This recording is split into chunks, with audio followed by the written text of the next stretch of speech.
All right. So, a friend of mine has requested a birthing box for his budgies. And just figured I'd build it for him. I figured I would build it for him. So far we've primed and sprayed, and this is made out of some material, some MDF I took off of another house that they're just gonna throw out. So it's like, I kind of like building things out of stuff that's gonna go to the trash. So I had primed, painted, cut all the pieces. I kind of did it backwards, but whatever.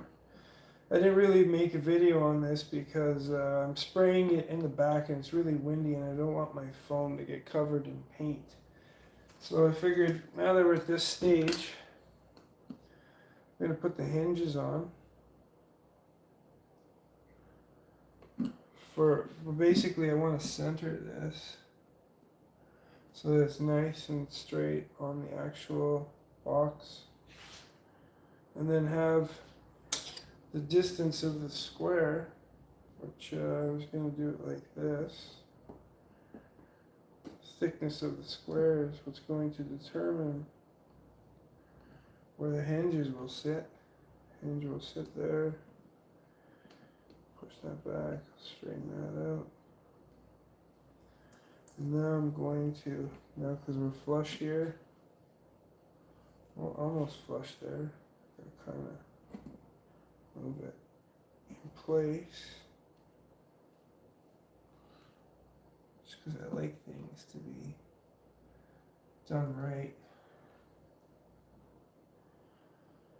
Make sure everything lines up nicely.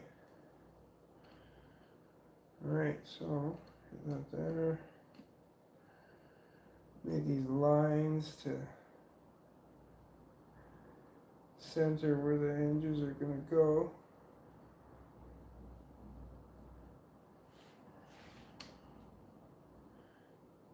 And I kind of saved this material. This is actually waterproof MDF, but it's like 20 years old.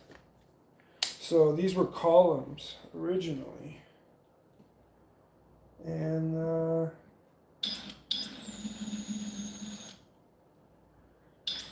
well, really hard to work with these meat hands. And there's tiny baby screws. Like I could barely hold them. But here we are, getting it done. Oh my god, it's so frustrating sometimes at the same time. Because you guys, I already changed the bit once.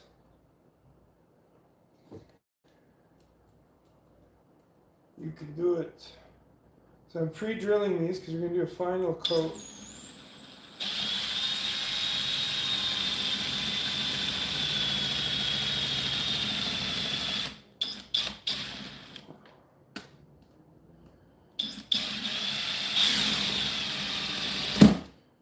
You son of a... To be honest, MDF is a pain in the ass to work with. Because look, it swells. It swells when I'm driving the screw. So the screw's going wherever it feels like to go on that MDF. So we're gonna, the reason why I'm doing this is because after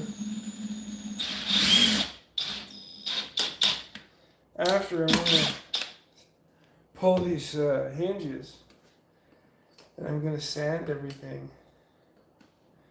See how it creates that like mushroom to basically push it to move the hinge from where you actually physically landed it. So it actually pushed the hinge over. So I'm going to leave it loose because I'm pushing the hinge back to where it was supposed to be. Just make sure that all of this is lined up again because it's moved.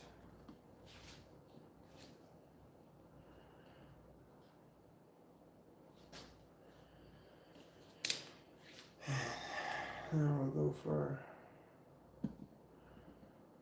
oh my god, like I said, it's a pain in the ass. I almost should get this back one. I'm gonna do this one. This thing's falling. I want it to stay up. So I want the same distance. Like that little bit of a gap.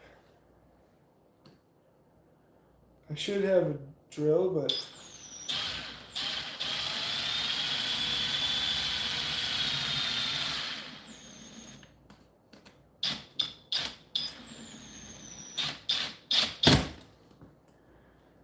set it up exactly where I want it to.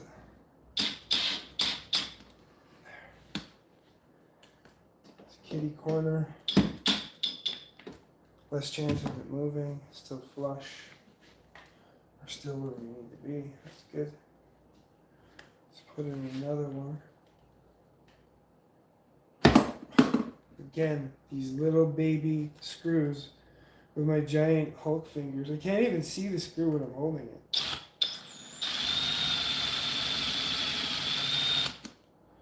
And the screw doesn't want to go in straight. Like, no matter how good the bit is, they're so hard to like.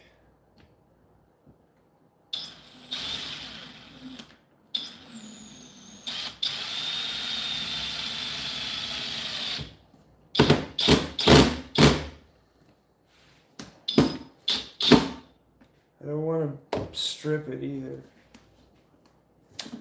I'm going to leave that slightly open.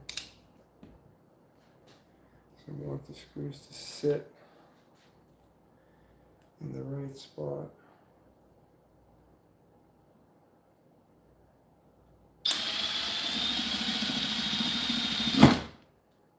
Try not to damage the box at the same time.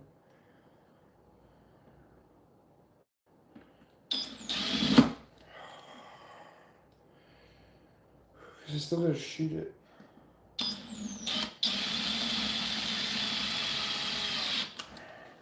Okay.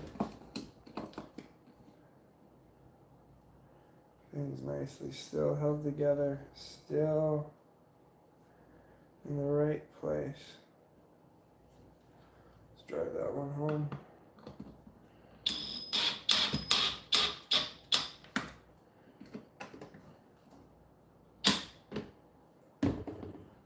Maybe. These are really crappy hinges, just so you know. I probably should have got better hinges. But like, they got a lot of play in them, really. So it's hard to line everything up perfectly when the hinge itself moves. It doesn't even, like, look at, obviously when that's down.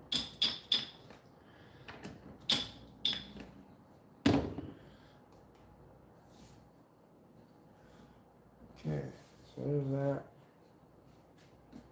That's perfect. I'm gonna throw this in. Keep that spacing close to the hinge as possible. And you guys probably are like, well, how are we gonna see?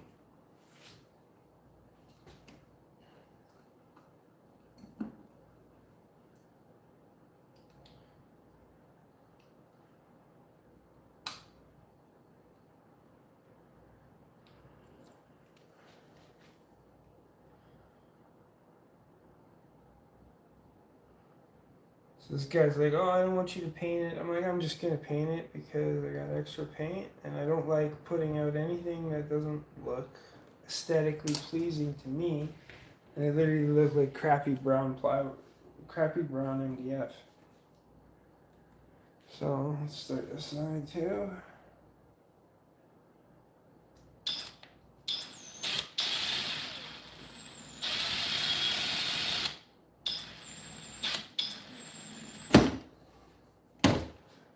Big man working on it with little hinges. Jesus.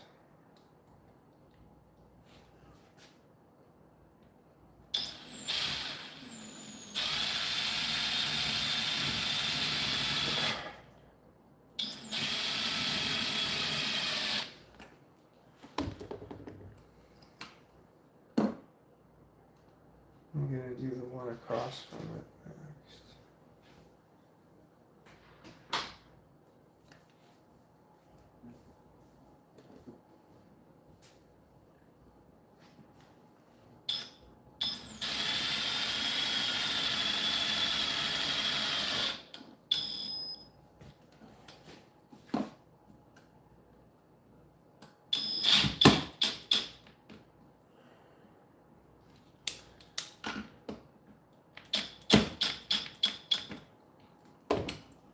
keep them slightly loose so I can kind of manipulate them.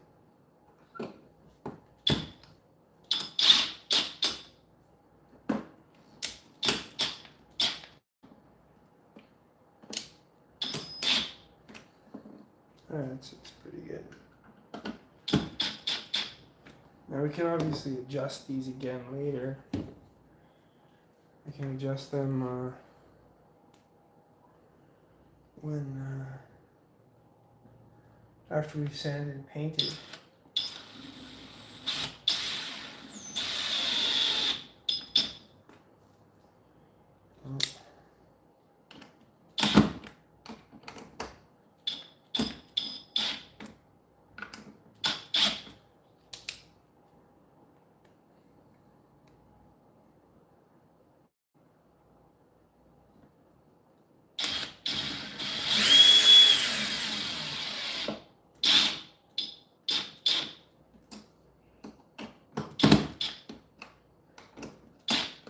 So now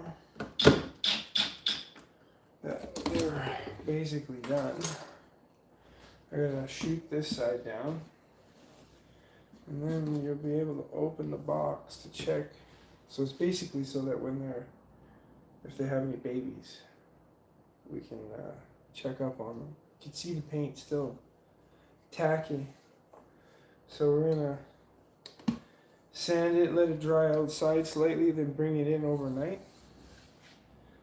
And I made another one. One's over here. I'm going to adjust the hinges better after. This is the same thing. It's got two. We wanted two, so look inside that. This one's not so tacky. It's got a little perch for the birds to sit on, then go inside. So there's the bird box I'm making. If you guys stay tuned, we're gonna go do Mario, Princess Peaches, Mario movie 2, Princess Peaches. I don't get it. What are you saying? Okay, so we're not gonna need any measuring tools. We're basically gonna take these outside, glue and shoot these down a little bit. Actually sand them first, then I only need to sand one side of this anyways. I'll sand this side because this was sitting on the paint and it's kind of peeled up a little bit. Probably because of the temperature we were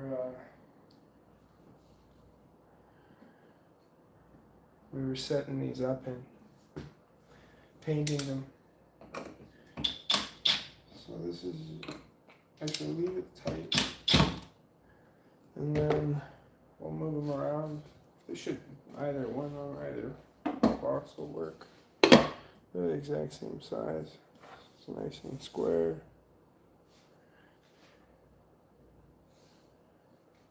That works better on this box. Alright, I'm gonna take these outside. You guys can follow. I guess I can put them on top of each other. It's not gonna make it, but that way we can take everything out there. Quick sand. Definitely want my water.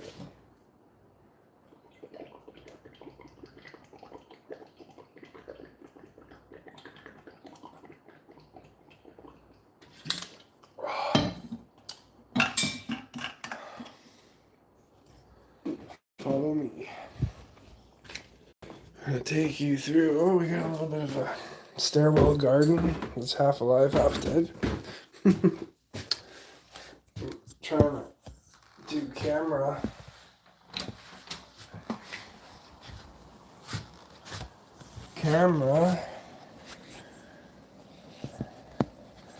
Trying to do camera and bird boxes. So these are, I guess they're called birthing boxes, bird birthing boxes. I don't know. I'm not a pro, but I do like to feed me some birds. Not in my stomach, but birds nevertheless. So we got our little painting booth here. Oh. And I don't know how I'm gonna film all this, but because it's pretty windy out here. And it's going to suck trying to paint these things. Now, I'm going to sand those. Wow, it's hurricane winds. So just to show you, this is the material I made the bird boxes out of. You can see this is an old column. They're pretty dirty, but that came from that.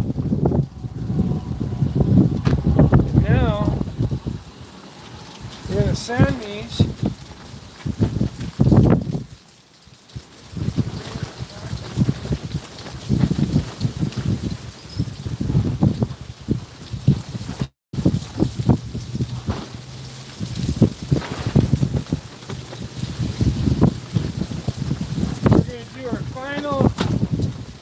Final coat on these guys. I'm going to use the vacuum to suck up the paint dust. Give me 2 minutes.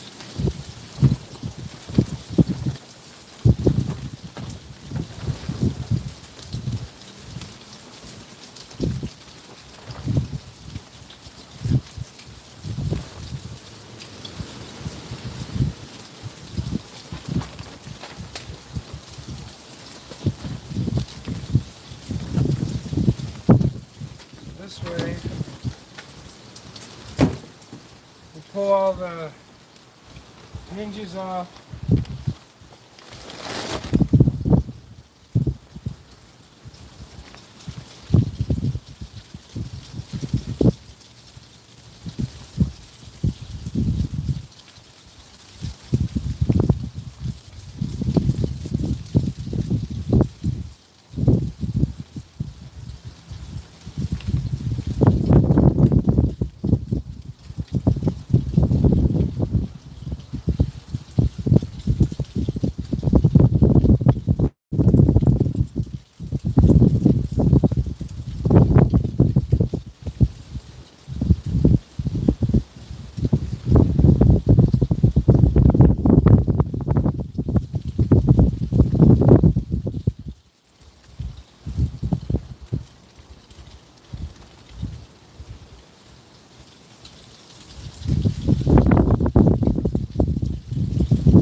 Hooked up the hose but didn't get the vacuum on. Smart.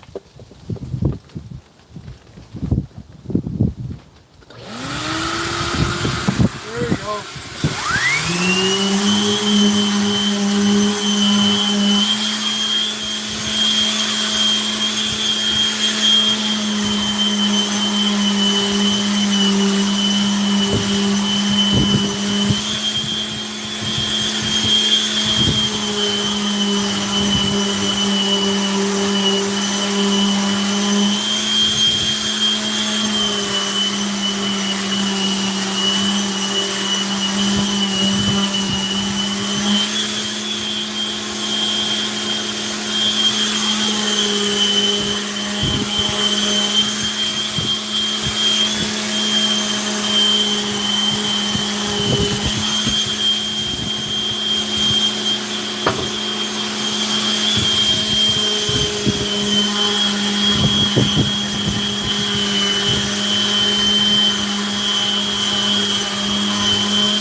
Okay, now that that's all sanded, I'm not, every time I put it on the table, it picks up some crap that sticks to the tacky paint. That's why I put it on top of the paint cans. I'm gonna get the nail gun, and we're gonna glue and nail this down.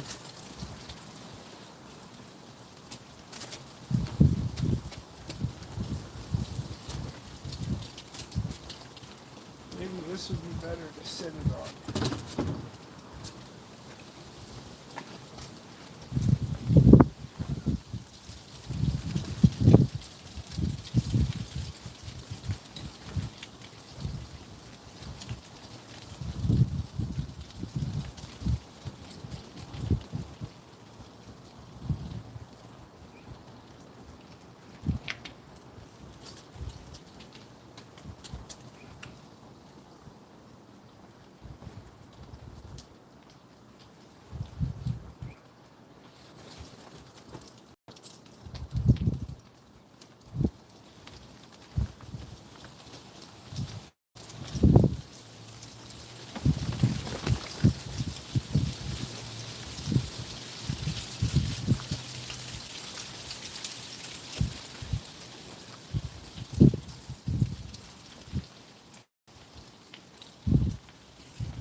Nail gun. Pretty sure I have enough nails in there. Yep.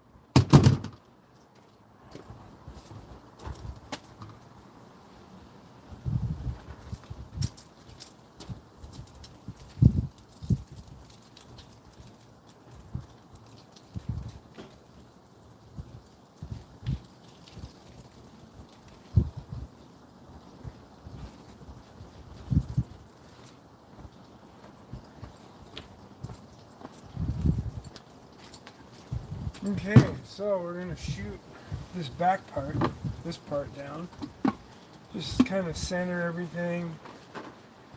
And yeah, I know, why am I gluing it, right? I'm gluing it because there's something to hold it. So center that up on that box again. Nice.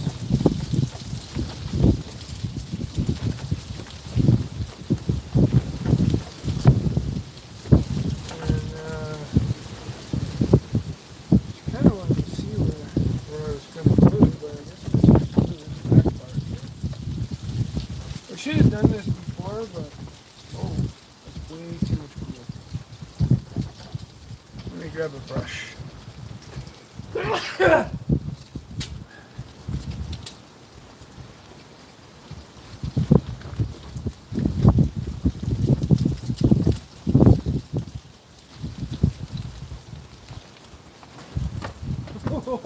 I almost wiped out.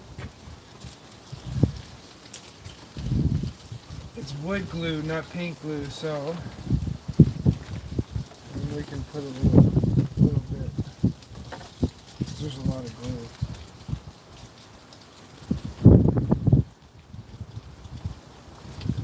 I put way too much on. This should help. Evenly spread it. Then put that guy there. Center up the box again. Get nice and even. And shoot it down.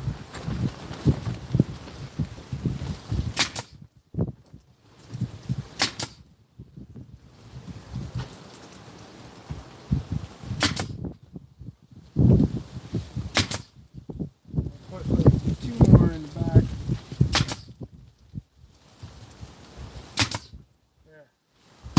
That should hold that in place nicely. Right? Maybe pick it up. Okay.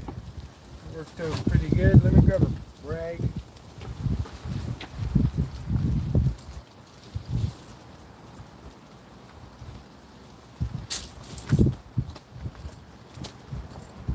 just a slightly damp rag.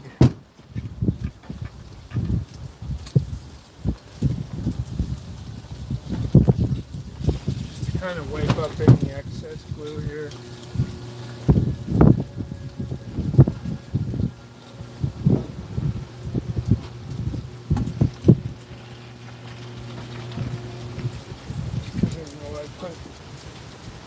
A little too much on that.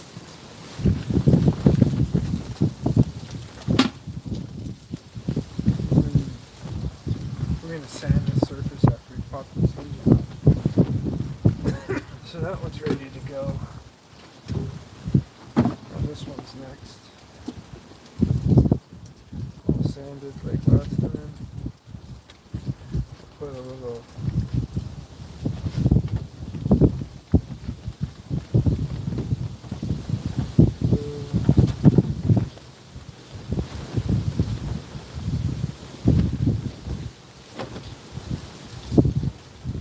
goes a long way.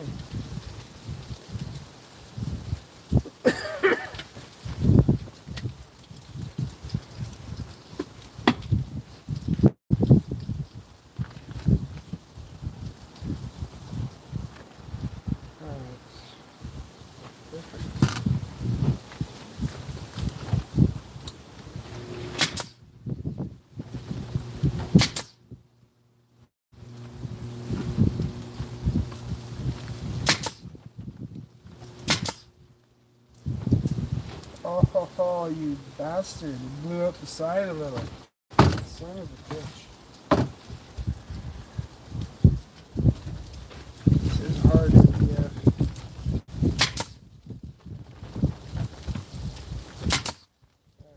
Good enough. I wonder if it blew on the inside in this one? No, just on this one, the outside slightly. Of course it's going to do that. You're just about done the project.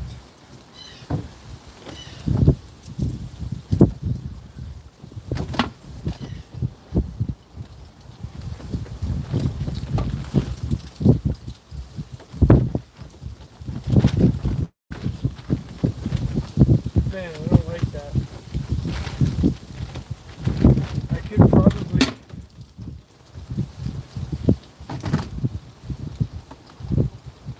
That is so silly. God! Like the last shot.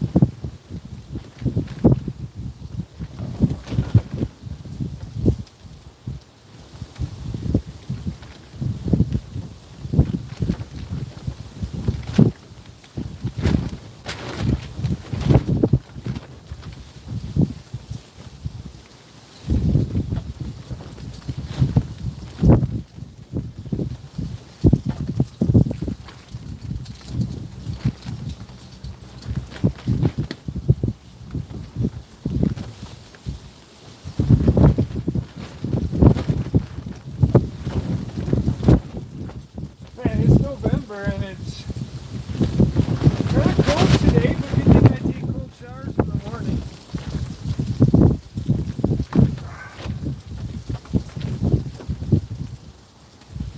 Man, that is such a pee-off, you know?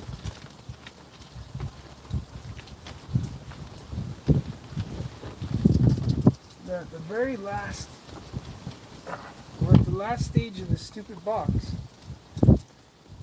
And then the 3/4 of an inch decided to go through and do this.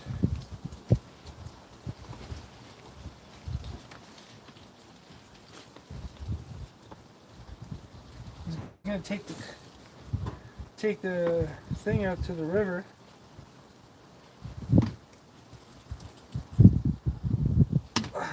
Come on, there.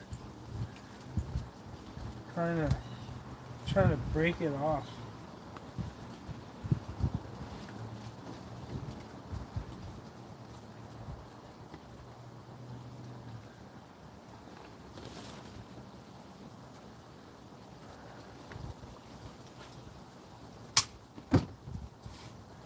Okay.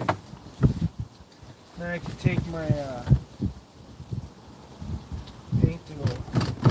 I have this like spring-loaded nail setter.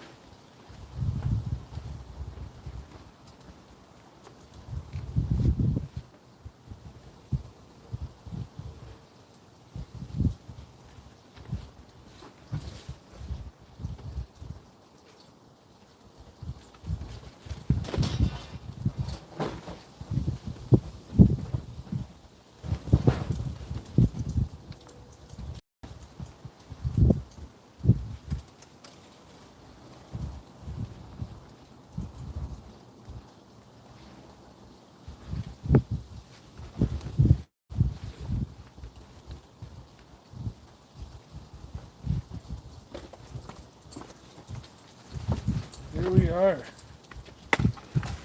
This guy. Just set that on the head of the nail. And I'll spring it up. Let it knock it down. Maybe throw the sand on that slightly.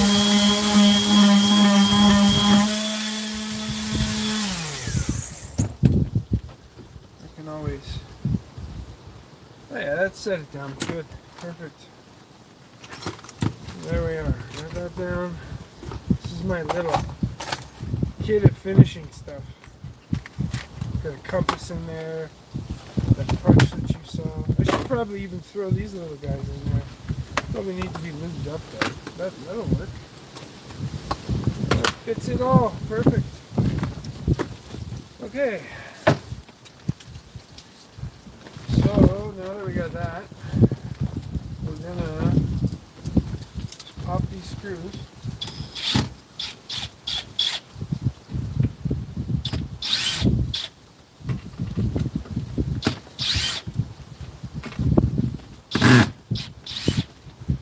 Because now they're where they're supposed to go.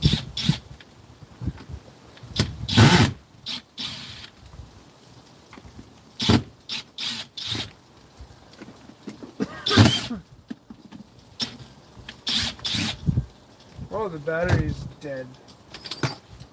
So you see how it's got this like mushroom to it? We're gonna sand all that off. We can reset these hinges after. We'll just put those there. Just put this in some water. I'll be right back.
Okay, now that we got that out of the way, screws are there. Unscrew this one. See how tacky the paint is? That's why we gotta bring it inside after we spray, but it's so windy today. I don't know if I can spray this today. We'll just end up everywhere. Oh. We might be able to quickly spray it, who knows? I got all these hooks up here we can hang things off of. Alright, so that guy over there, this one's over here. Let's pull the screws with this.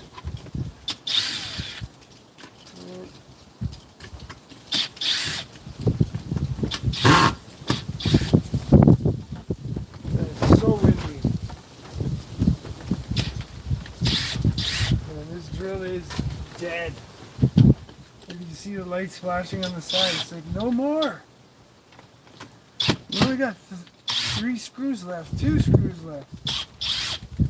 flex gets me through every time, right down to the last spin on that thing. So put those here, there. Now I can just sand the top of this.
Some spackling on these holes, and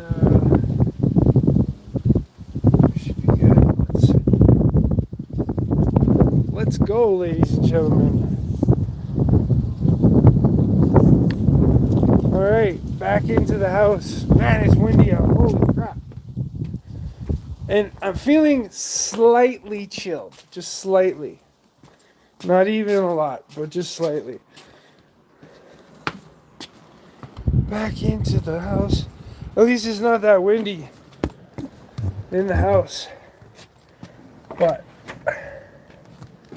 those. Alright. We got the spackle thing right there.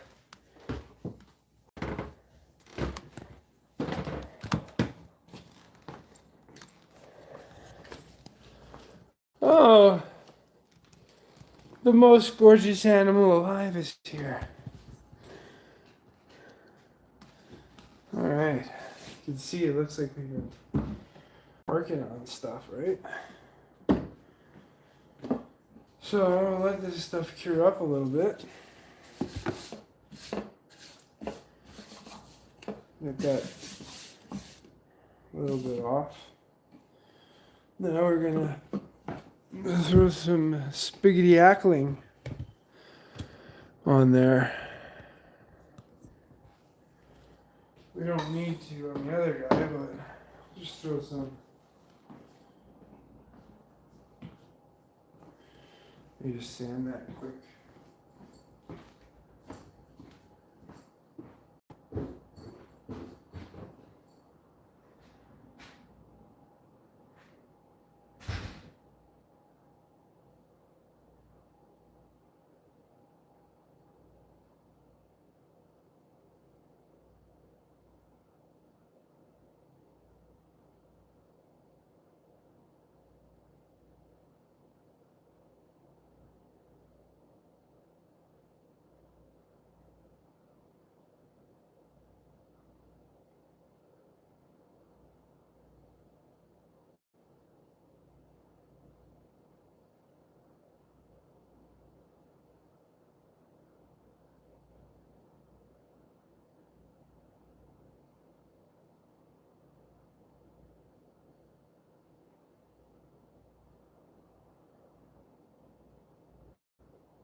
got this ice cream colored spackling. And then we can fix that a little bit of damage on the side here.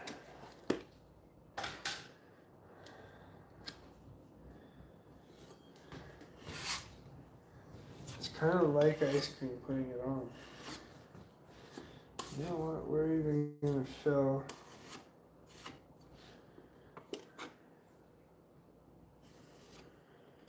Do we need to go to this length? These are just birdhouses, but why not do it right the first time? As I say.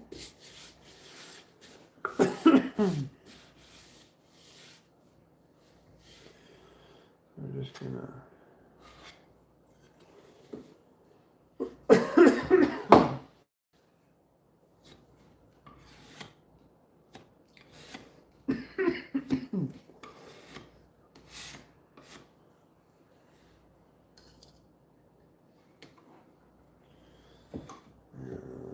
I'm not going to fill the screw holes,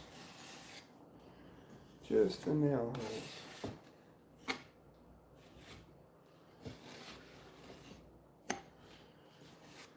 This way, when it's ready, it's going to go white.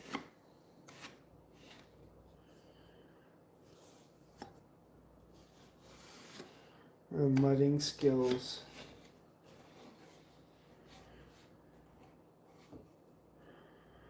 You know what, I'm gonna caulk the back. See, I could use this, but because it's a little bit offset, it's just gonna.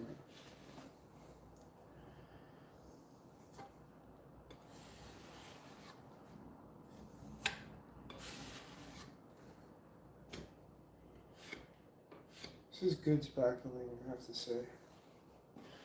I get this from Sherwin-Williams in Calgary, Alberta. Goes on nice and smooth.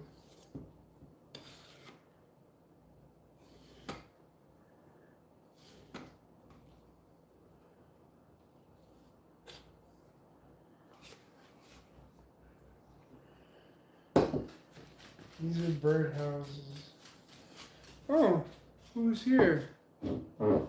Pitbull. Dr. Gorgeous. Maybe we'll call one of your kids Dr. Gorgeous Chunks. What do you think about that? Okay. Now that all the nail holes are spackled, we'll put it on the side that it literally looks like ice cream. Look at it. Got that weird consistency.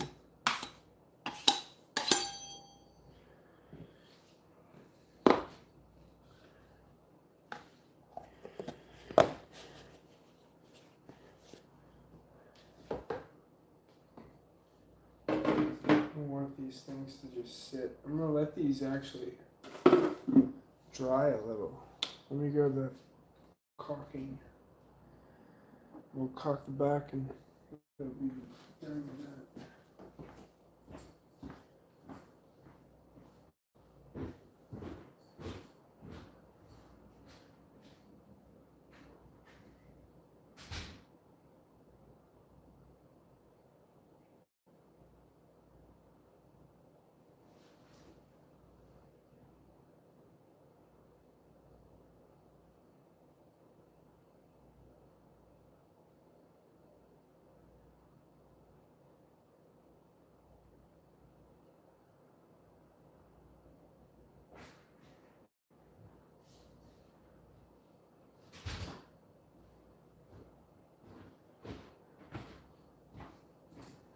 Alright, I got our caulking. Gonna get some water on this rag.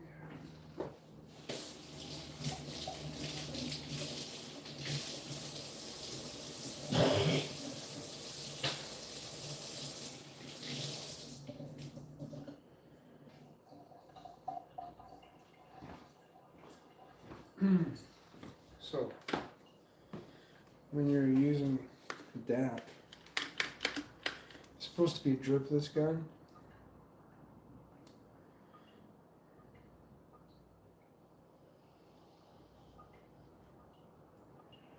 Like how it dripped on camera. We got this side there.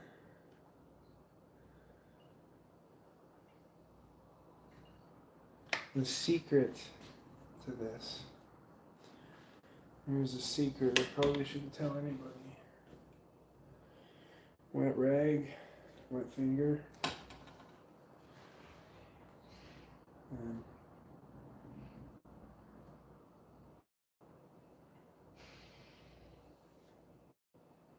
bam. Sealed.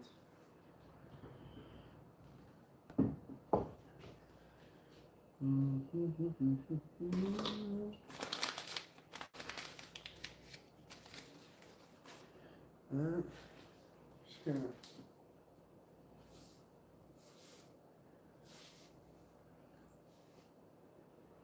so much for a bird box, right? I'm gonna show the guy the video after. I'm not charging him for it either. It's the crazy part. I told him if anything, just pay for the hinges.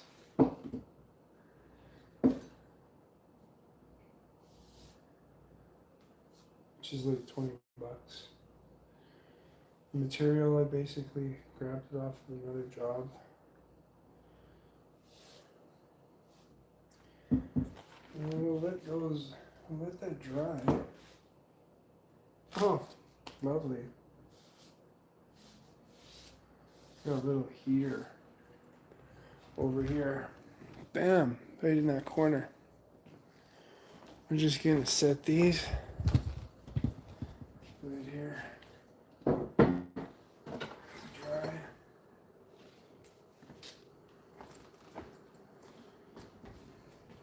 Should be ready to be sanded after.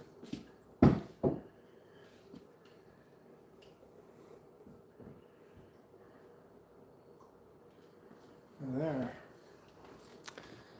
And since we're at it, I think what we're gonna do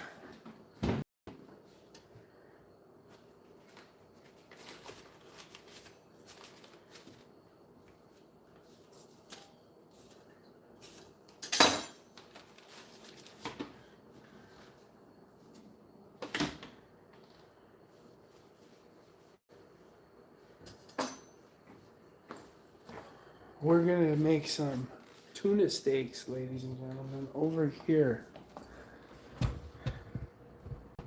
I gotta set up the camera a little bit better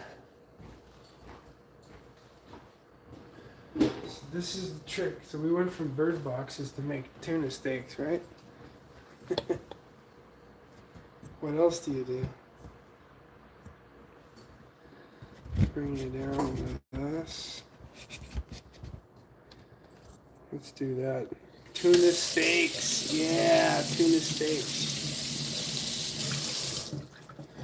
You know what else we're doing? Not only are we doing bird boxes over here, we've got this nice roast just going.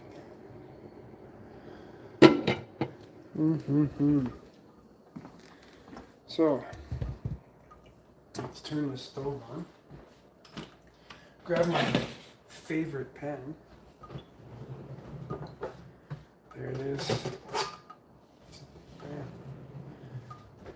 Let that heat up. Quick rinsey rinse.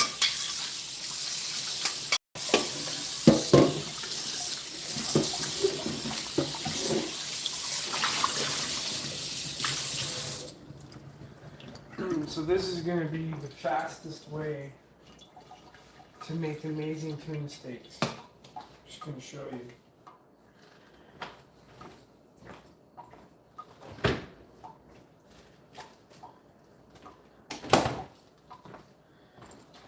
So first you guys need tuna.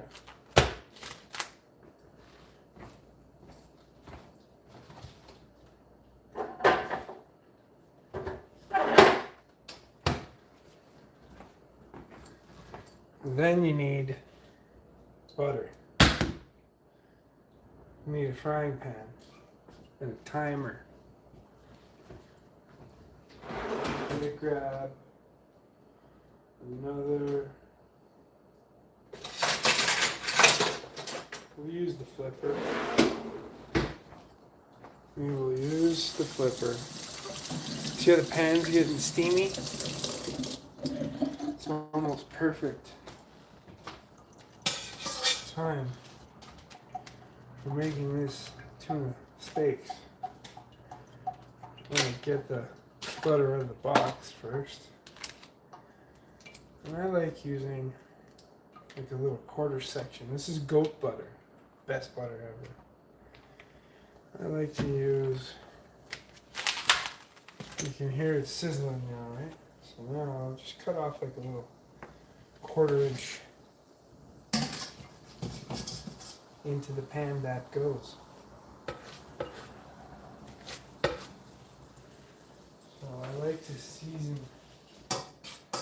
here we get it up to a certain temperature.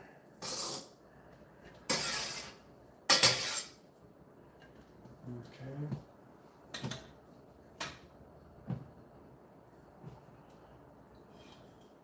I like to leave that. What do we have?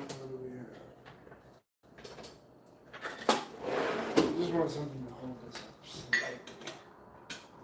So once your butter, I have it on high right now. Once your butter's nice and melted like that, now bring it down to like an 8 if you're using your induction stove. And I like to take the butter all the way around.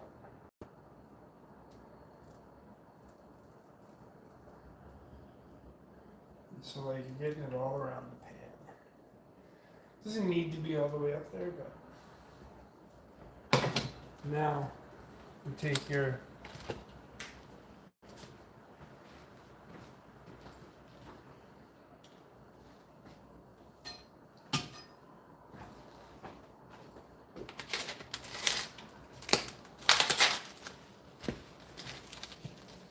the dog has decided he wants to be an audience too. Watch the master at work. So now, get your pan hot, because it's been off the stove for a minute. And you know, I like to put these in at the same time. I'm just going to throw that back on there. Let's get that.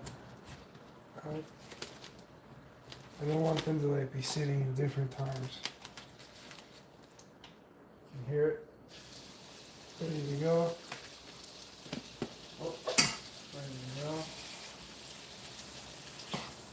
Probably turn that around and go this way.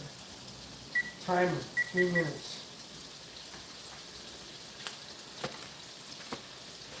We don't need any of this.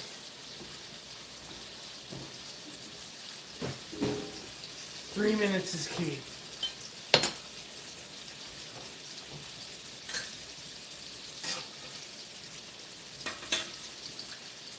Usually when I'm doing this, I do like to bathe the tuna in the butter that it's cooking in.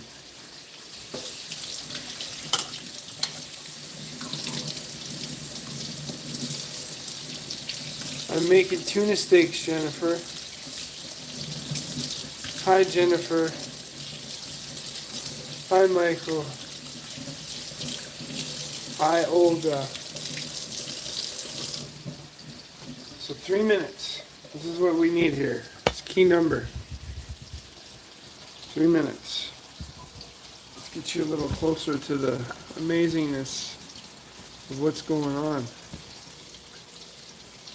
So, see how you have to tilt the pan, get some of that butter. Get that on there.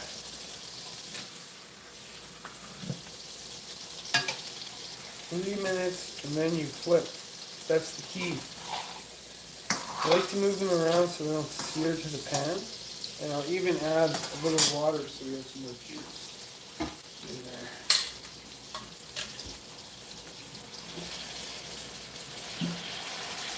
Just slightly. This way I can tip the pan, grab all that juice.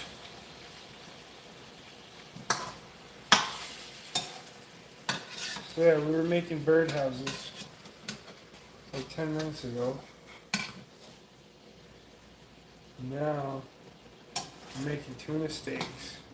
Always making something.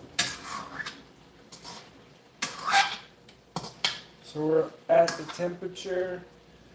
I don't even know what the temperature is, to be honest. But we're rolling at 8 on the dial here. See? Check it out. If you have this induction style stove, we're at 8. And we bring the pan up at a high, throw our butter in, turn it down to an 8 after the butter's melted. And then after throwing the tuna in, we start the timer. 3 minutes. We're getting a little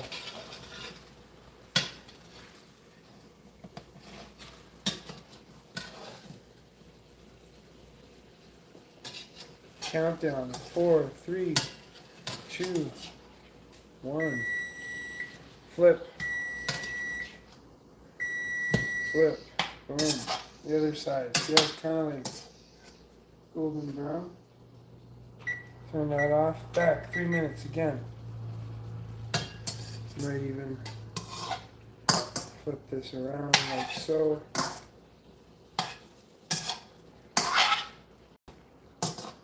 Let that cook for another 3 minutes. I don't know why I brought that out since I'm using this. Throw a little more water on there. Let that get up to temperature.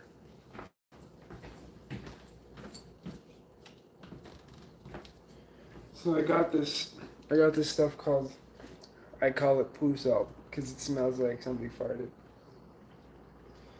But it makes everything taste amazing. That's the crazy part.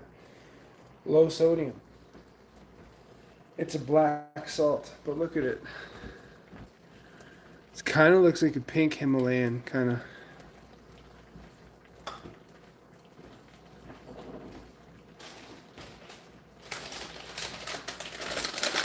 This is basically what it looks like. It's called black salt. This is African, I think. Last time I got it from Africa, it was like dark black. Almost purple like. So I'll throw a little bit because I've already crushed this up to a fine. It will bring the aromas out.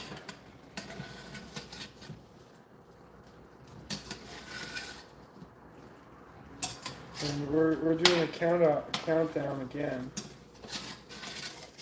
Here we're at a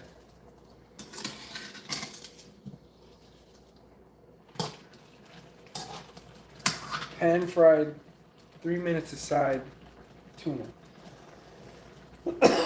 Super awesome.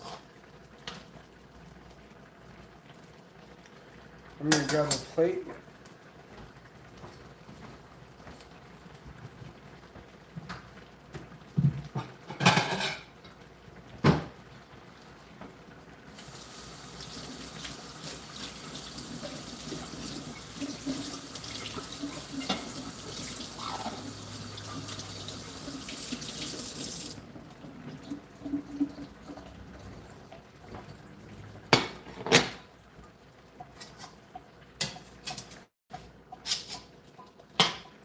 We're at beautifully cooking here.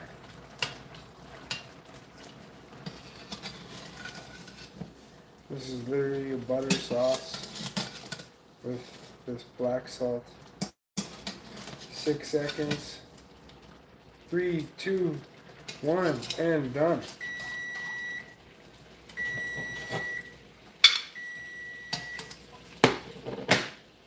Turn that off.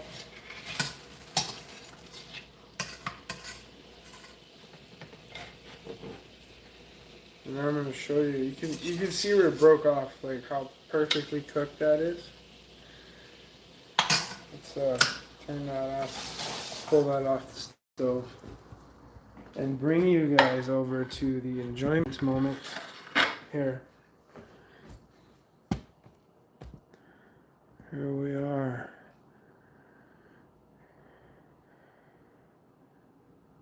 Never had tuna steaks. What, Jennifer? Are you serious? You've never had tuna steaks? That's insane. Honestly, the best thing ever. Look at this.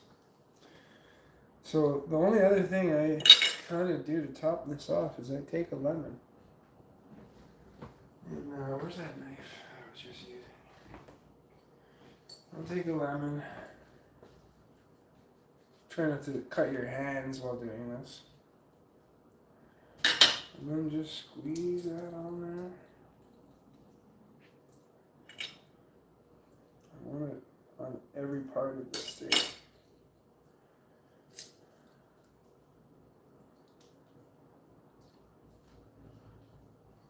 And all you need is like a little bit of salad with this.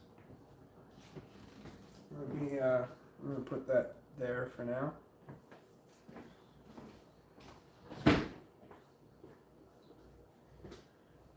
So I usually get an already made salad just because I'm a very busy guy most of the time.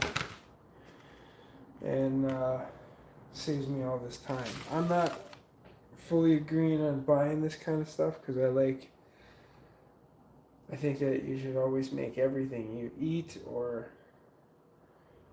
make or build, right? Like you see me building birdhouses 2 minutes ago. We're building birdhouses. Now we're doing tuna steaks in less than 6 minutes. 6 minutes.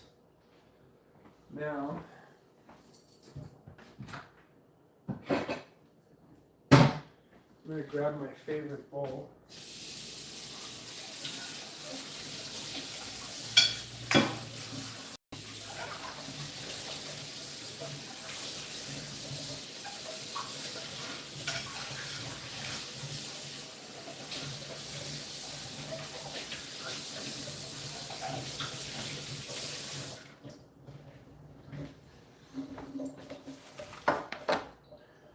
Okay.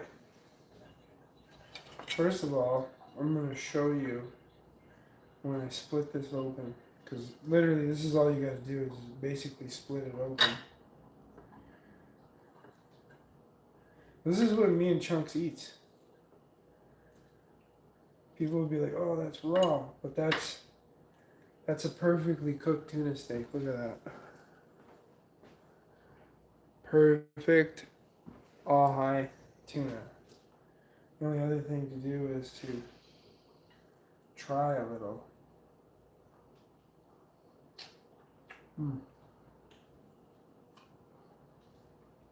Thank you, Mr. Tuna, for giving your life for this delicious moment. I'm gonna get something to. I'm just gonna use what I was using to scoop the tuna out to get my salad. This is what I'm gonna eat while I wait for those bird boxes to dry. This is a spinach and lettuce salad. And we're gonna need some Dijon mustard.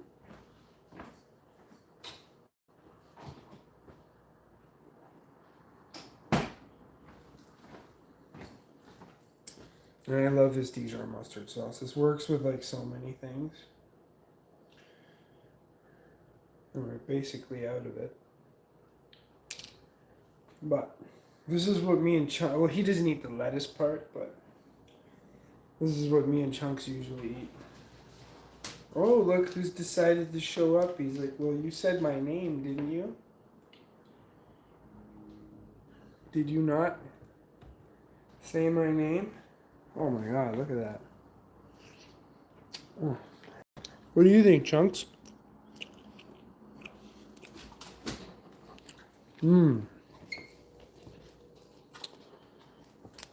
See?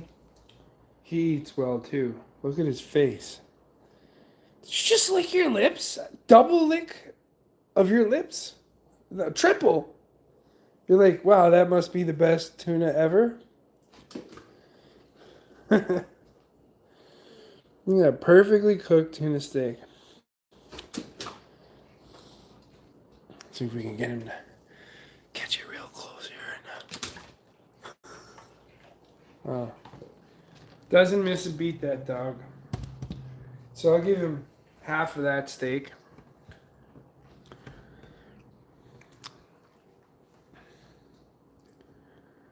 Onion salad, yummy. Yeah, there's a little bit of onion. I can't give that to the dog, obviously. But no garlic in it. Got some. Yeah, I did scoop that off the counter. Why waste? Look how perfectly that comes apart. So now you can just kind of basically have a nice tuna salad with strips on some Dijon mustard. Oh, unbelievable. I feel like I should give this to Chunks. He's just like staring the whole time. Why are you not giving it to me? Oh, there we go. Nice catch. Battery's about to die. Crazy. I thought it was at like full power. Oh, you know what? We'll give him this piece too. I'll take a little bit of like tuna tax for him.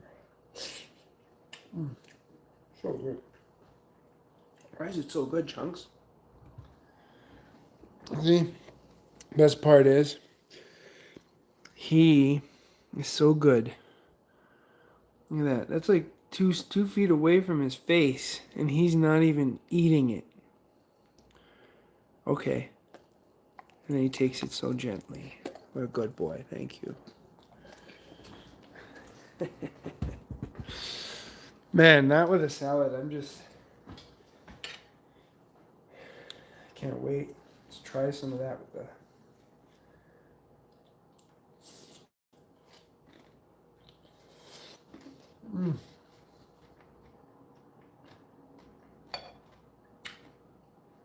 Every meal. When you're eating meat, only vegetables. Super healthy for you. No potato. No pasta. Just vegetables. Helps your body to digest the food properly.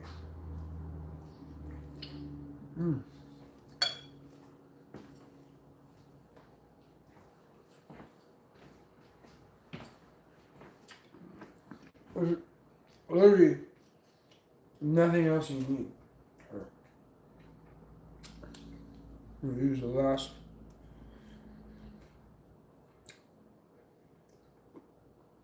little bit of this Dijon mustard. It's almost completely out. I tried to get every last drop. This is such a good sauce. I'm kind of allergic to milk and dairy products. Maybe it's just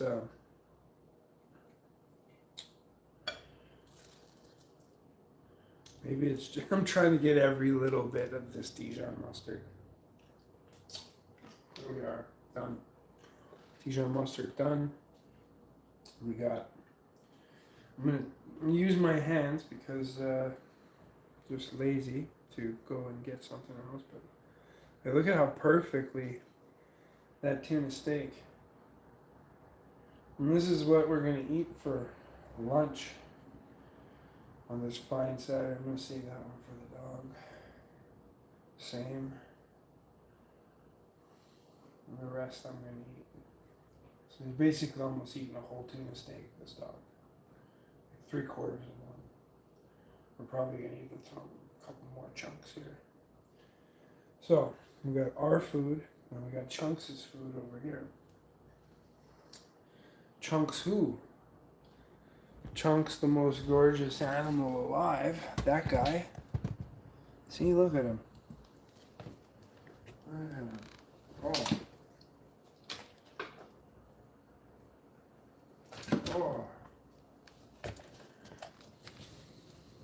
Come on. Thank you. It's like you knew that you almost bit my hand, but you didn't. Oh, you want the leftovers. What about this hand? I'm gonna obviously wash my hands now. Everything else is fork work.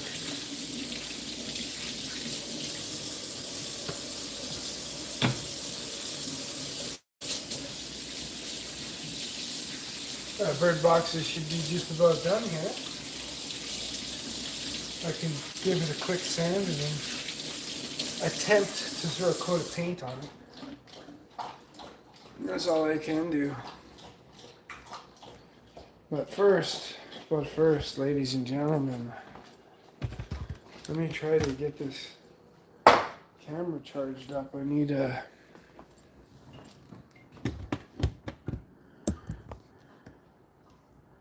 Just need my...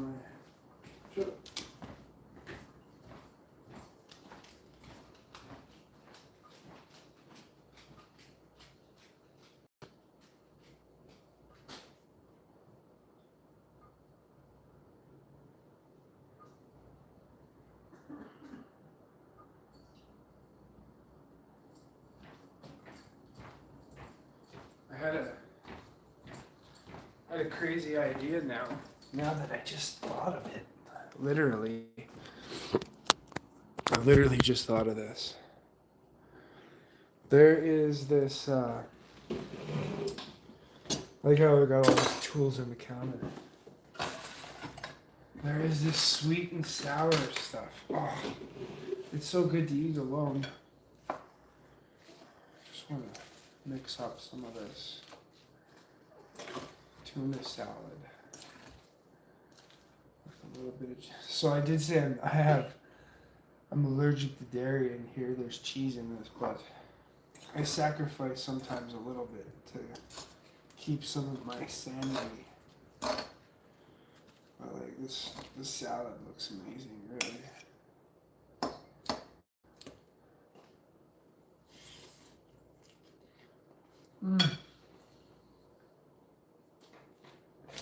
I'm curious what some of this would be like. This is a sweet and sour product.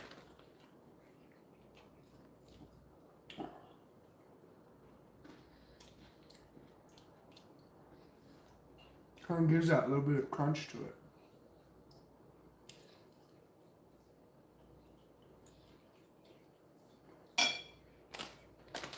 I like it.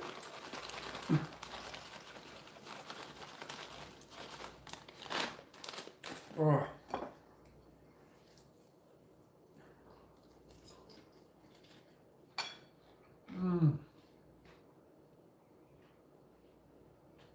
I think I made that in less than 15 minutes with the whole talking and everything. Man, that's so good.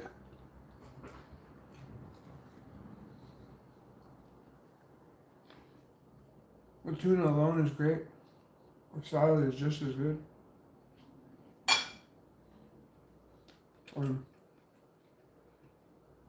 Pretty much, once we're done the salad, the bird boxes are ready to sand. And we'll throw a coat of paint on. I wanted to go out to the water today, but it's too windy.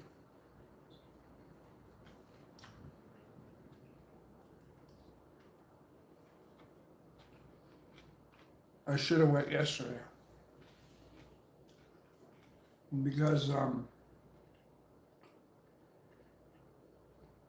was 14. Beautiful weather.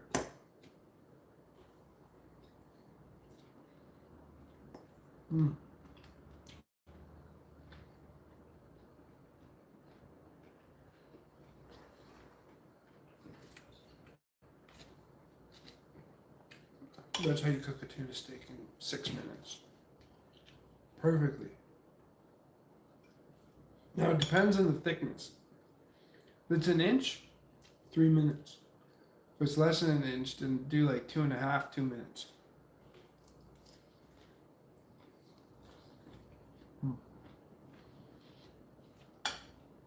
with that, with the goat butter. In fact, we just throw some avocado in here.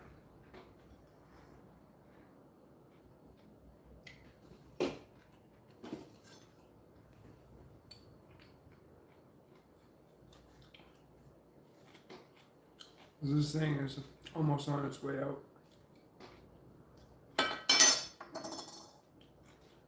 Put that avocado pit right there. Scoop that out.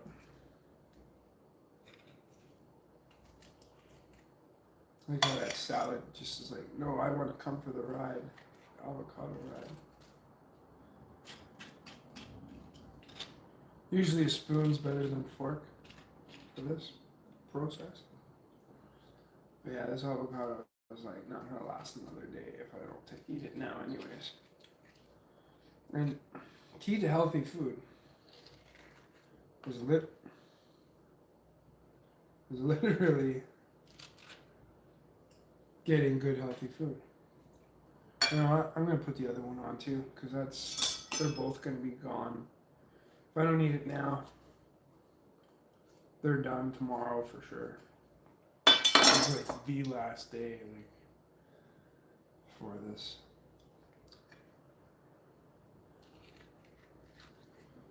So I like to use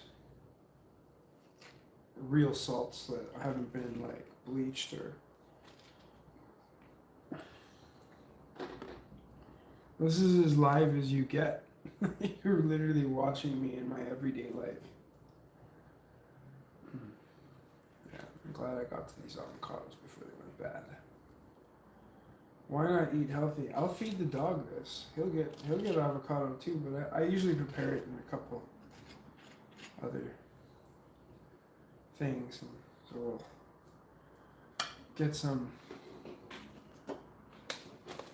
nice chunky gray salt, which you saw me using earlier. We'll just throw that on. Just sprinkle a little on the avocado. Usually I crush this in the side dish, but whatever, I'm going to do it all in this area here. It's all going to end up in the same place in my stomach, in my belly. Now we'll mix that in. We just made like the ultimate salad. And we got avocado and we got tuna. And we're building bird boxes. Well, painting them.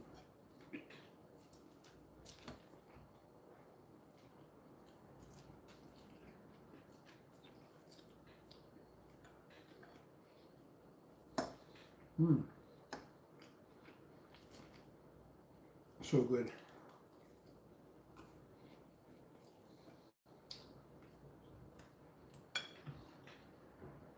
Man, everything together here makes this so good.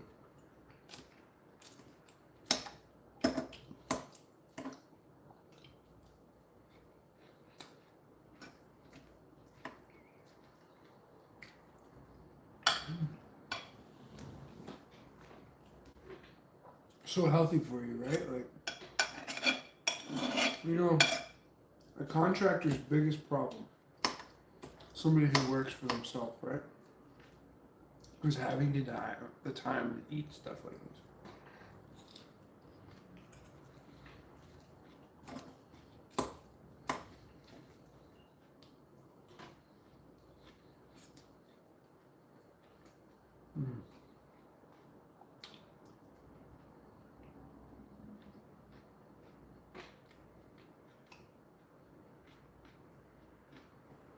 I enjoy every bit of it. This is all amazing. You could probably even put a little soy sauce in this and it would like be wow. But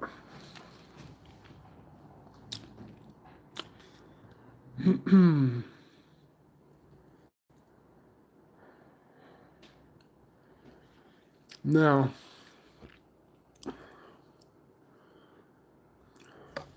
what I was gonna kind of get at, now that I can actually read the comments this way. I couldn't before. But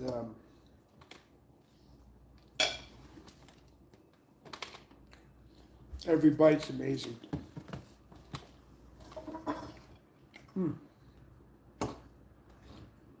So I'm gonna finish the salad. Take the bird boxes back outside, and we're gonna try to spray them. Crazy windy in here. Outside right now.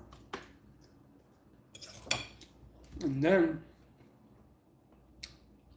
we're gonna take the dog for a walk.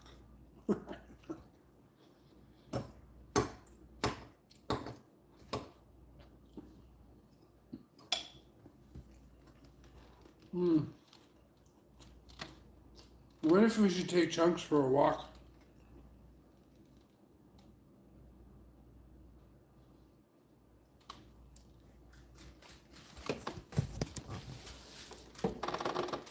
What, you think that we should take you for a walk?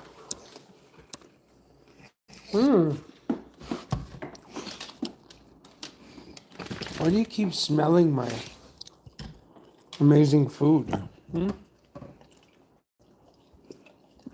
Think about eating my kneecap? Look at this guy. It's like, don't film me. Why are you filming me? Oh, this beautiful thing.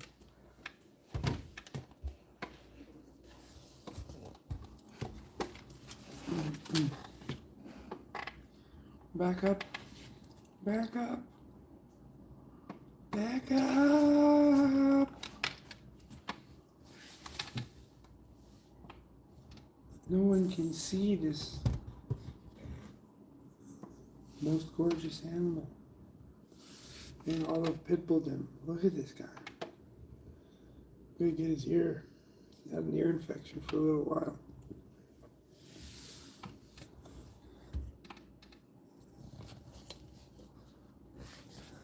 Let's talk about veterinarians. Man, they act like they want to help your dog, but only if you have the cash to pay. Like that ear medication for him, to buy it, it's like $60. To get another doctor to administer it, it's $300. It blows my mind. Now, I get it. I spent all that time in school learning this and that. But his dog's irritated by it. After I've already given you $600, don't you think it might be the right thing to do is to allow me to buy the medication so I can do it for my dog? Nope. Well, they want you. They want you to come back constantly. Well, they don't care if the dog dies. I'm not saying that he will from an ear infection, but it's not comfortable.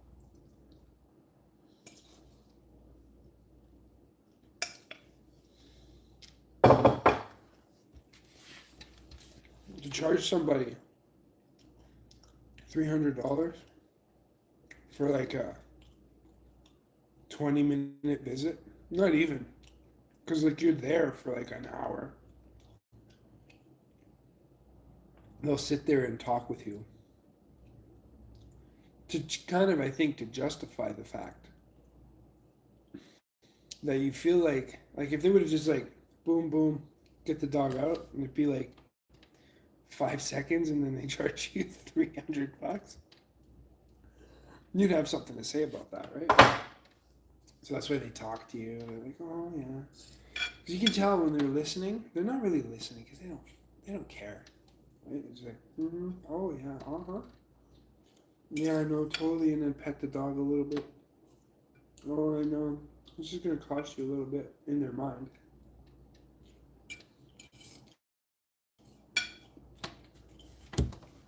So there's a remedy you can get. You can make it at home to get rid of your dog's ear infection. Main ingredients: apple cider. And apparently, it's better than all the medications that you can get pharmaceutically for your animal. I'm gonna make that either today or tomorrow for chunks. And you administer it for like, I think it's like 3 weeks, and the ear infection should be cleared right up. The salad's so good. Tuna salad, bon appetit.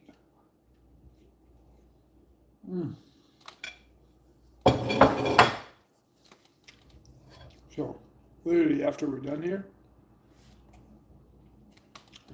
outside, try to spray that box in the wind. Oh, it's gonna be fun. Man, the avocado really took this to a whole nother level. Tuna steaks are so good.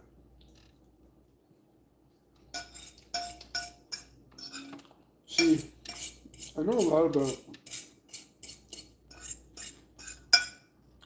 health food and health industry because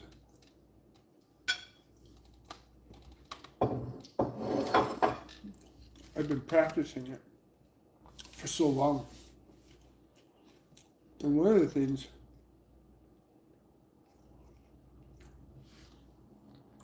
when we get into a state of disease, it's your body being in dis-ease because it's out of alignment. And usually, there's a pH balance in your body.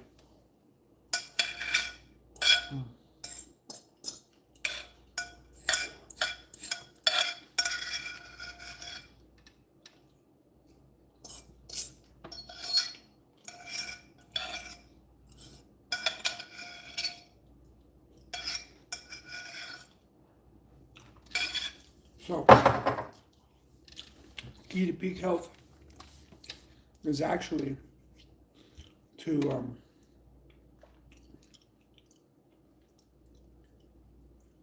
hydrate, take in the good salts. Man, I wish you guys could have had this salad. I know a lot of people out there are like, ew, salad. Meh. But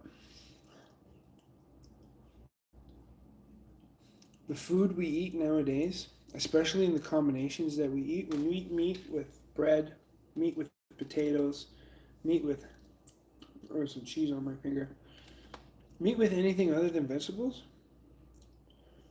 makes the food have an opposite effect inside you. Because your body can't produce two different enzymes at the same time to digest bread or meat. Now, if you want to have pastas and all that, that should also be with the salad. So the salad or the vegetables or would help your gallbladder build the vital or digestive enzymes that it uses to break down the food in a shorter time so you don't have like a slow digestive system. I used to have one of those a while back, but then I went to this lady and she did all this, like, gave me all this fancy, like, vitamins. And I felt really good after. I didn't have insomnia anymore. But the prices she was charging was crazy. Now, is it for good health? Yes, but when I have to go to another store because your product is $40 more, I will. I'm sorry. I know that they have spent all that time learning what they learned. but to capitalize the way they do on it, I don't mind paying a little extra, but like, man, $40 for one drink extra? Yeah, no, not having any of that. So I used to go to another store and get the same supplies for like half the price, literally. Long story short, getting back to health, if you stay hydrated and you eat good salts and you eat food a certain way, you will lose weight, you will feel better. Like whenever I eat like this, I feel great. But then you get those off the cuff moments where you're like, oh, I want a chocolate bar or some sweets or maybe drinking. I don't know what it may be for you guys, but that comes from your body constantly being in a state of dehydration. And when you're in dehydration, your body doesn't know whether it's hungry or thirsty. So you just throw whatever you can at it, right? And I know this because, like, for instance, let's say your go-to when you get home or leave to go to work, let's say in the morning, early day, you go and you get a bagel, get a coffee, and then whatever else you might find at, let's say, your local donut shop. Everything there is designed to make you dehydrated to the point where, like, when you go to eat, you want to eat more because now your body is using up all the water and fluids to break down that stuff. Coffee, a diuretic, dehydrates you. All that bread product stuff, same thing. Now, I'm not saying completely cut it all out. No, what I'm saying is pick a limit and stay within it. So, like, I still eat Tim Hortons and bagels and that, but I monitor how I feel when I eat that way, as opposed to when I'm eating this great salad that's completely gone with the avocado and everything. Maybe that's a $20 salad. Probably more than that because two of those tuna steaks were like $20. Salad was $9, so there's $30. Avocados are probably like $5. And some salad dressing, but it's way better than when you eat the crap outside, like at a fast food joint, basically what I mean by outside. So, now that we've eaten our salad, and I'm pretty sure the bird boxes are dry to the point where you can throw some sandpaper on that, we're going to venture on outside and attempt to spray them so that they can cure, and then that'll be the final coat of paint on those things. And I can deliver this to the guy who asked me to make them a while back. I'm going to take the camera and set it up outside first, so you guys are going to come with me. I got to put the power pack in. I'm going to come back and grab the boxes because I only have so many hands to do so many things. So let's go out, enjoy this windy day. And the trees are just going. What do we got? Going out to the garage. We're going to take the most gorgeous animal with us to go for a walk. After we spray this, we're going to go for a walk. I don't know if I should just keep the live going, but I just basically want to get this done. And I can give these boxes to this guy now. We've got the picture of the table. I don't know how I'm going to spray this without getting this all over the camera. We're going to try.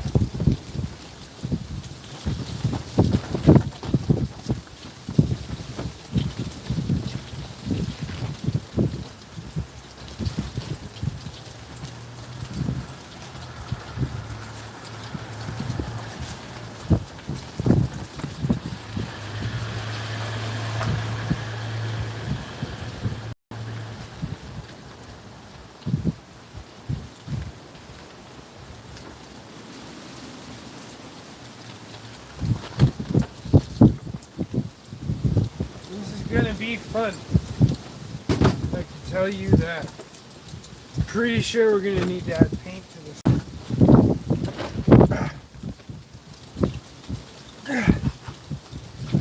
Man, these things are such a pain in the ass to open.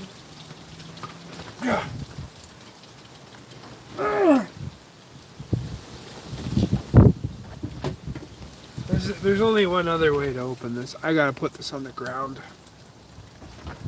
I'm not doing any damage to anything. I got two hands.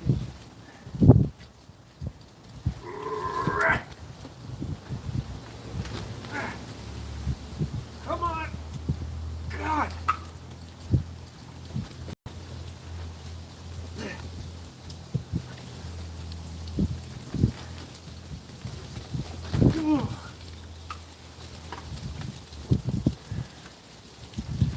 This is the fun part. Trying to get the lid off.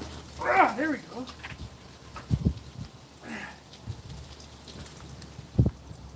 Holy shit. Okay, we're gonna have to add paint to that. So let's set this up right there. Be right back. We don't need the sander here no more. Get rid of that. Least amount of things to get sprayed on.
paint. So I'm gonna throw a screw in one of these.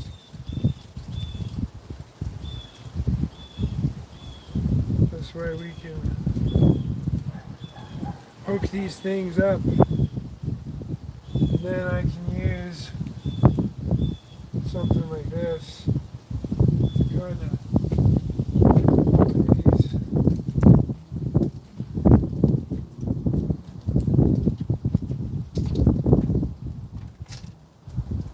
We're going to spray from there. You see how that thing's hanging? So these are the covers.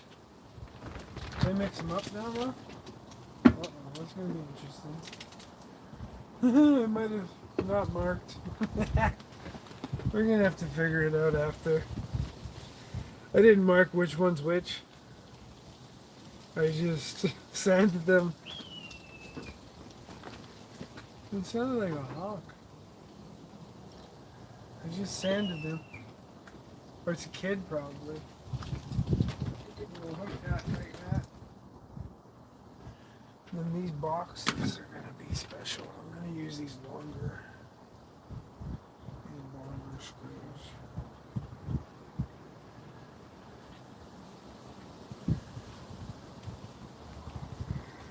This might be kind of a pain in the ass how I got to sit up now to paint. Oh yeah. Yeah. Okay. That's the only way to paint those.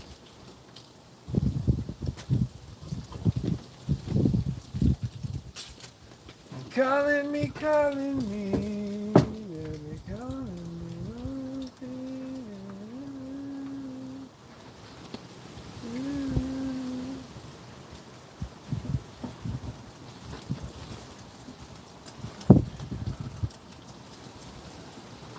Alright.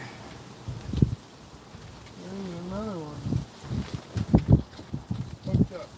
Perfect.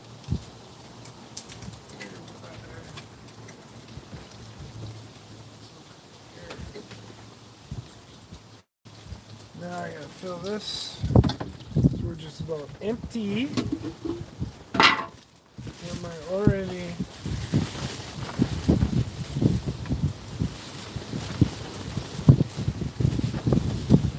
ready?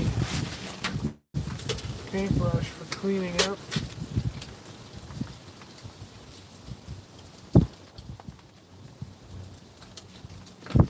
I don't need to fill it. I just needed to fill it enough so that it doesn't run out. We'll throw that back in our little plastic bag, and then we're going to clean this brush after this.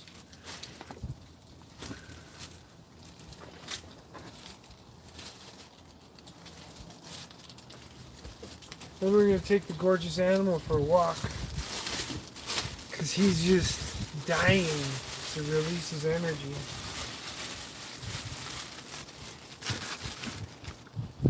So as long as I don't spray towards the camera, I should be good. I'm probably going to have to spray it out in the alley.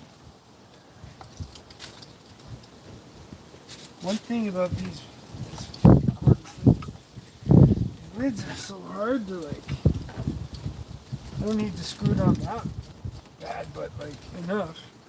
I'm gonna run and grab a wet damp cloth. We're gonna need that.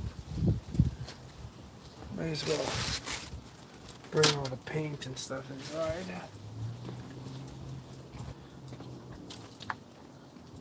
We're gonna need that. We're probably gonna spray down.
All right.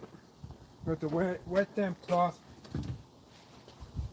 Just I get that because sometimes the sprayer will malfunction, and it's easy to nicely wipe everything.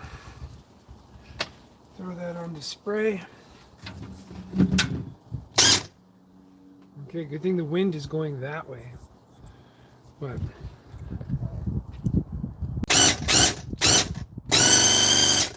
there.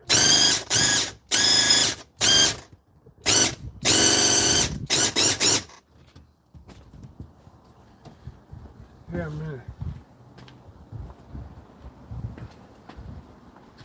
set it up because we'll spray it. Oh, it's gonna be hard. I don't have. I get the belt. I'll get the belt.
One thing I forgot to do.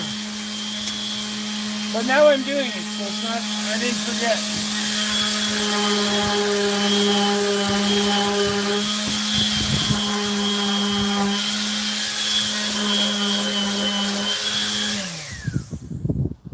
Alright, we'll put this away.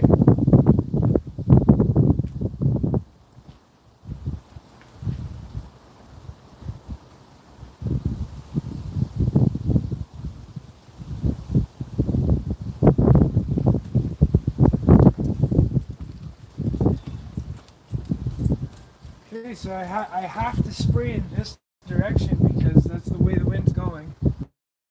So we might just be able to get this to happen here. Let's hook it back up to itself.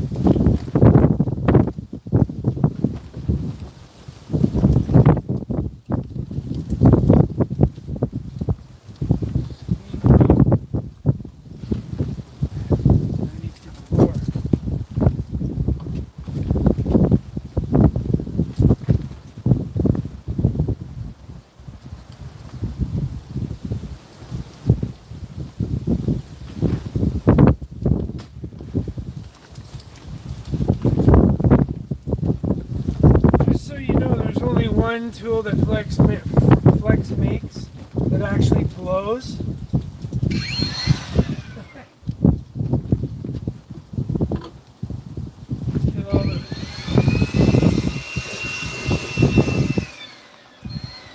Oh, this battery's dead.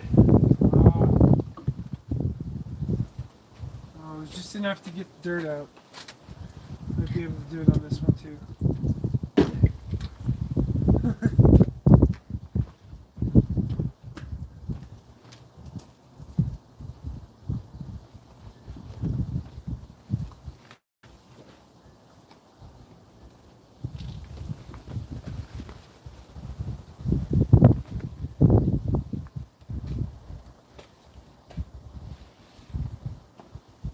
There we are. Good. Got the turbo now. Turbo's ready.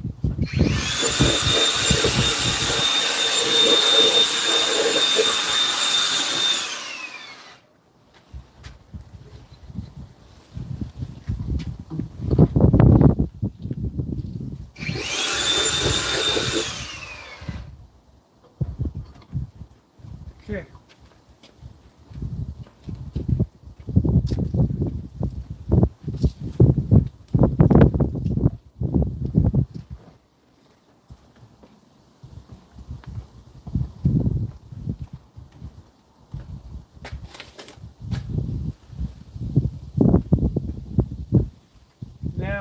Now we can spray. Now we can spray. See how the wind is just blowing? Let's do it like this. Let's move this here.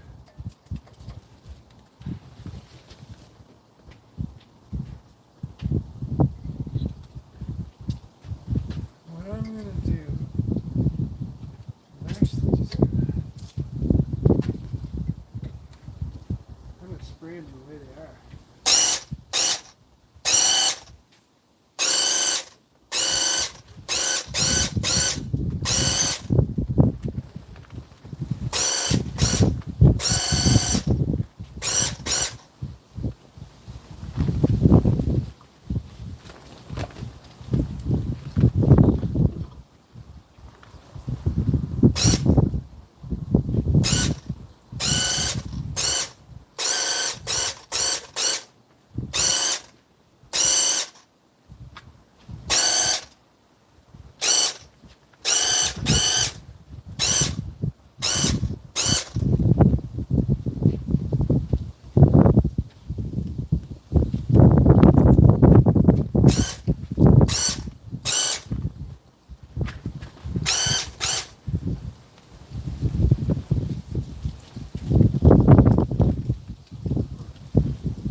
Sprayed and hook it up out of the way.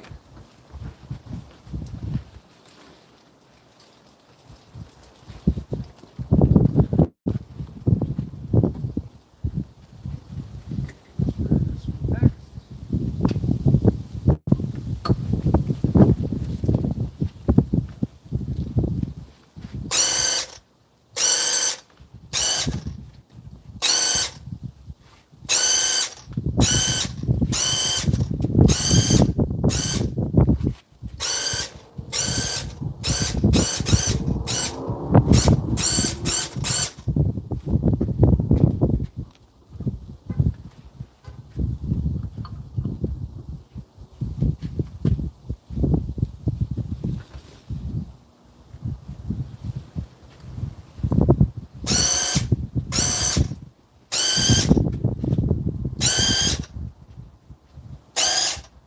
Let's see. So now I gotta make this video. Just because they don't believe me, there's something wrong with this gun. Look at this. Let me spray it in the spot. Look at that. Oh, now it's ready to spray again. So I had to make that video.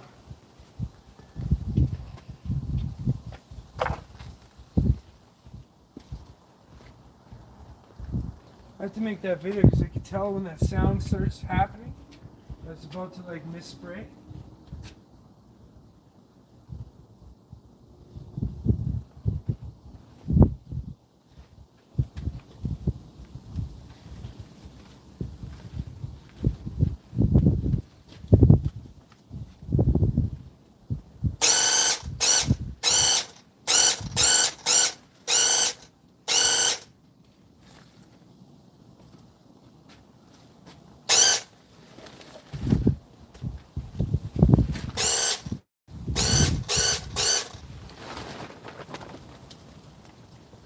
pretty sure that's it for that. These two houses. Looks pretty good. Look that up here. That's out of the way. It's dry. Probably in the way of the camera though. So let's just move it one more peg down. We'll bring this over.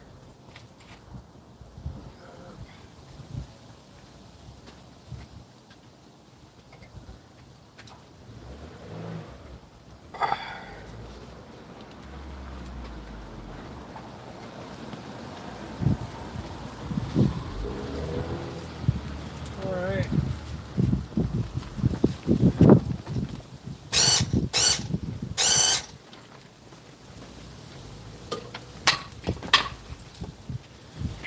Oh, he's fucking. Are you serious?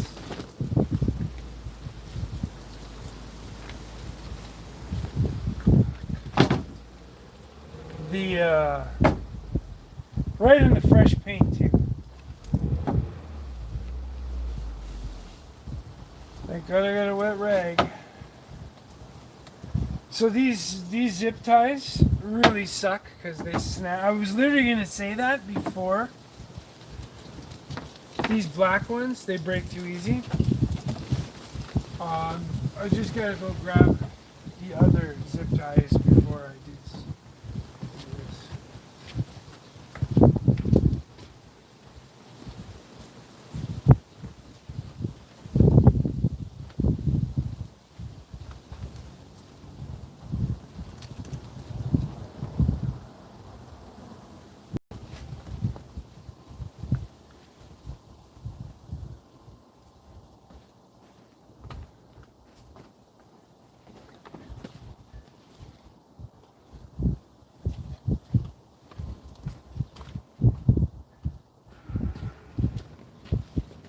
You guys got to see my reaction on video.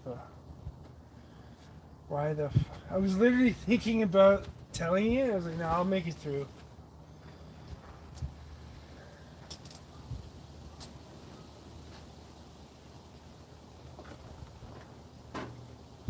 So, yeah, these black ones, they break way too easy. Look, that one literally just broke as I was taking it down.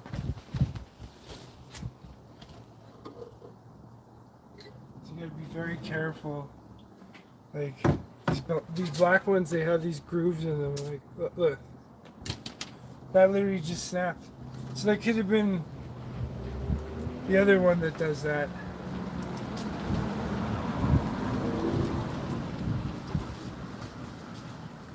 All right, I'm gonna put this over here.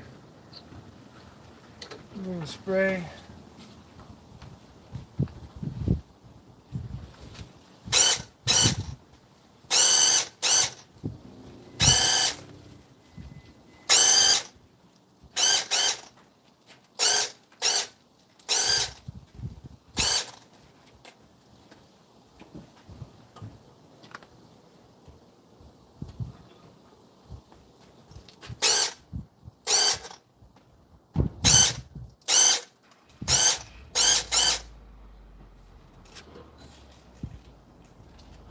Leave that to dry.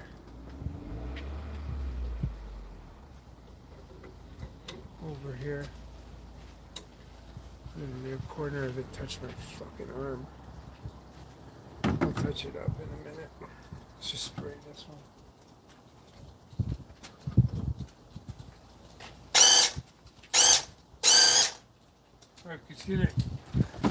I can literally tell this gun's about to mess up. New tip, been cleaned several times, and watch.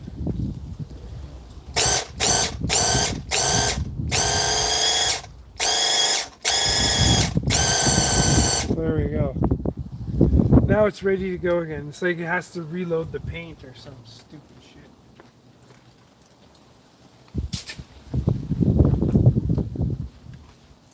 Okay, so, finish spraying. Spin that around.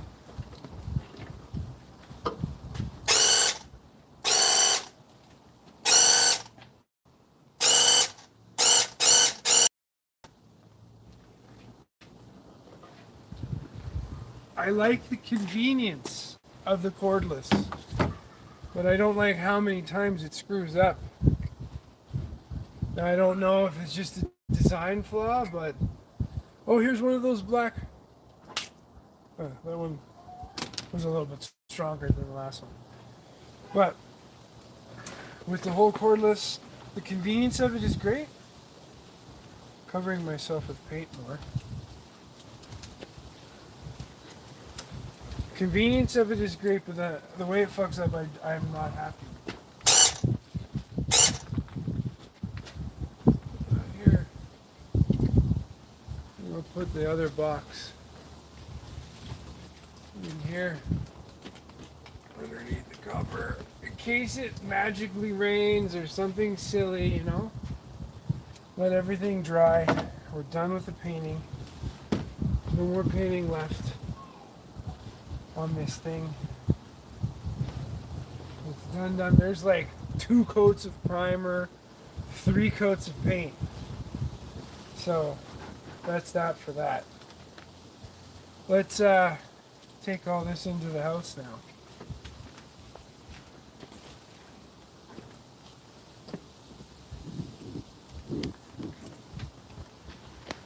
All right, ladies and gentlemen, you can see how we have painted everything. My phone's gonna die. If it happens to die during the live, it's not because I ended it, it's because it died. So here we are, walking our way back into